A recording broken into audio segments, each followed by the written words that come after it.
राम राम जी, नमस्कार, प्रणाम सभी को। स्वागत आप सबका म्यूजिकल वर्कशॉप में। और आज हमारी 11th क्लास है जिसमें हमने स्वरों के पूरे नाम के बारे में जिक्र किया था। मैंने पिछली वीडियो में आपसे बात की थी कि अगली वीडियो में हम स्वरों के पूरे नाम के बारे में बात करेंगे। तो जो हम ये सा रे गा मा पा धा नी स्वर बोलते हैं, ये स्वरों के पूरे नाम नहीं होते हैं। इनको हम ऑफ करके बोलते हैं जब हैं आधा करके बोलते हैं। इनके पूरे नाम, उनके बारे में आज की क्लास है, सेशन है।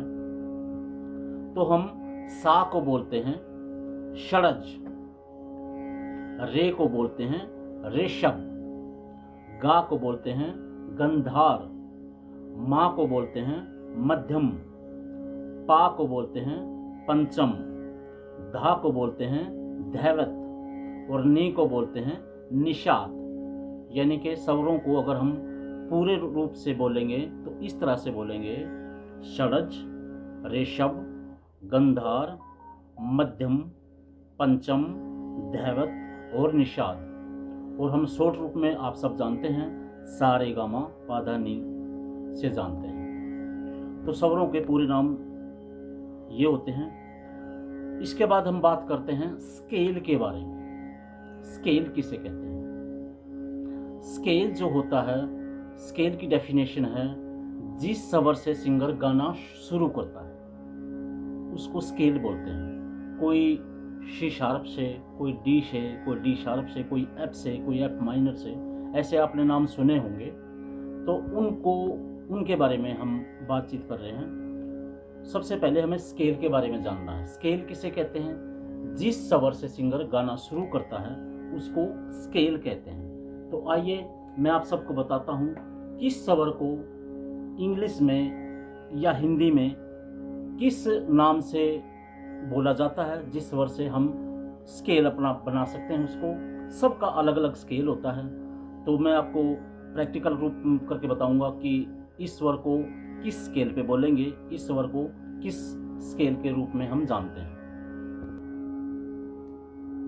चलिए, ये शुद्ध सा है। हम शुद्ध सा को बोलते हैं शी शार्प। उसके बाद डी, उसके बाद D sharp, E, F sharp, F sharp, G sharp, A या ए बी और फिर खाली बी और फिर वही सी शार्प। तो जिस भी अगर सिंगर इस स्वर से गाता है तो उसका स्केल बन गया सी शार्प। अगर सिंगर कोमल रे से गाता है तो उसका स्केल बन गया डी। अगर शुद्ध रे से गाता है तो उसका स्केल बन गया डी शार्प। अगर कोमल गा से गाता है तो उसको बोलेंगे हम ई। शुद्ध गा से गाता है तो उसको बोलेंगे हम एफ। शुद्ध मा से गाता है कोई भी गाना तो उसको बोलेंगे हम एफ शार्प। तीव्र मा से अगर सिंगर गाना शुरू कर रहा है तो उसको बोलेंगे हम जी। पा से अगर सिंगर गाना शुरू कर रहे हैं तो हम उसको बोलेंगे जी शार्प। और अगर कोमल धा से अगर शुरू कर रहा है तो उसको बोलेंगे ए।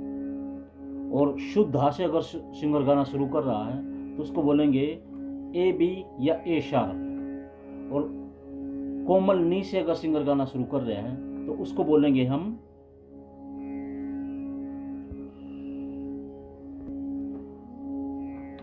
कोमल नी को हम बोलेंगे खाली बी, ओनली बी। तो मैं दोबारा फिर से कर देता हूं। C sharp, D sharp, E F sharp, G sharp, A B, खाली बी और सी। ये इंग्लिश में इनके नाम हैं। अब हम इन्हीं नामों को, ये जो मैंने आपको बताए हैं, ये इंग्लिश के स्केल बोलते हैं, इंग्लिश में बोलते हैं इनको। और अगर हमें हिंदी में अगर इन्हीं स्केलों को हिंदी में बताना है तो उसके बारे में मैं दोबारा से आपको डेमो करके बताता हूँ। तो हिंदी में हम इन्हीं स्वरों को किस नाम से या किस रूप से जानते हैं। हमारे पास टोटल 12 स्वर हैं। इन्हीं में से हमें किसी स्वर पे गाना शुरू होता है। तो अगर हम शुद्ध सा से गाते हैं तो हम इसको बोलेंगे पहला काला। अगर रे से गाते हैं शुद्ध से तो हम इसको बोलेंगे दूसरा काला। माँ शुद्ध से गाते हैं तो बोलेंगे तीसरा काला। और अगर पा से शुरू करते हैं तो इसको बोलेंगे चौथा काला।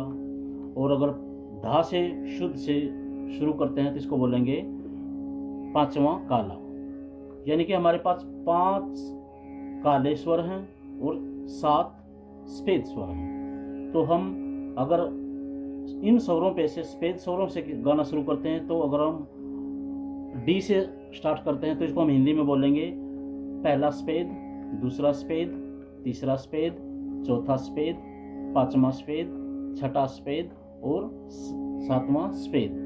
तो ये स्केल्स हमारे, ये ब्लैक जो ऊपर वाले होते हैं इनको हम ब्लैक बोलते हैं या काला बोलते हैं, और इन सब को स्वरों को हम सफेद स्वर बोलते हैं। तो जिस भी स्वर से सिंगर गाना शुरू करता है हमें उसी स्वर से सामने वाले को बताना होता है कि हमें इस स्वर से गाना शुरू करते हैं। जैसे कि फॉर एग्जांपल मैं छोटा सा कोई सॉन्ग कर रहा हूँ तो ये मैं एफ शार्प से स्टार्ट कर रहा हूँ। जैसे कि ये सामने चला जाता है छोटा। जैसा कि मैंने आपको बताया मैंने एफ शार्प का स्केल दबा रखा है।